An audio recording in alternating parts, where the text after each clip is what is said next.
Hello everyone, আসসালামু আলাইকুম। আজ বানাবো পাউরুটি দিয়ে মিষ্টি। তো এখানে আমি প্রথমে পাউরুটির সাথে দুধ দিয়ে মিক্স করে পাউরুটির মিক্স করার পর এখানে চিনি আর এলাচ দিয়ে দিয়েছি। তারপর এটাকে ভালোভাবে মিক্স করার পর এখানে দিয়ে দেবো দুধের গুঁড়ো 2 চামচ। তারপর এটাকে ভালোভাবে মেখে নেব। তারপর এখানে তেল দিয়ে এটাকে ভালোভাবে ছোটো ছোটো মিষ্টির সাইজে টুকরো করে নেব। তো দেখো পুরো মিষ্টির মতো দেখা যাচ্ছে, তাই না? তো এটা তৈরি করার পর এখানে আমি চলে আসবো। তারপর এখানে চিনি দিয়ে পানি দেব, পরিমাণ মতো চিনি দিয়ে পানি দিয়ে এখানে তারপর এলাচ, তারপর হচ্ছে তেজপাতা দিয়ে ভালোভাবে নেড়ে নেব।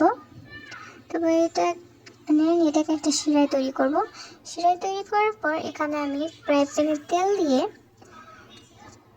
মিষ্টিগুলোকে ভেজে নেব। তারপর ভেজে নেওয়ার পর এগুলো তুলে শিরার মধ্যে দিয়ে দেব।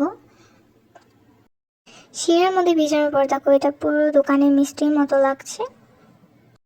সো আমাদের মিষ্টি রেডি। তো আমার রেসিপিটি যদি ভালো লাগে অবশ্যই আমার ভিডিওতে একটা লাইক করবা এবং আমার চ্যানেলটা সাবস্ক্রাইব করবা। তো আজকে ভিডিও এই পর্যন্তই।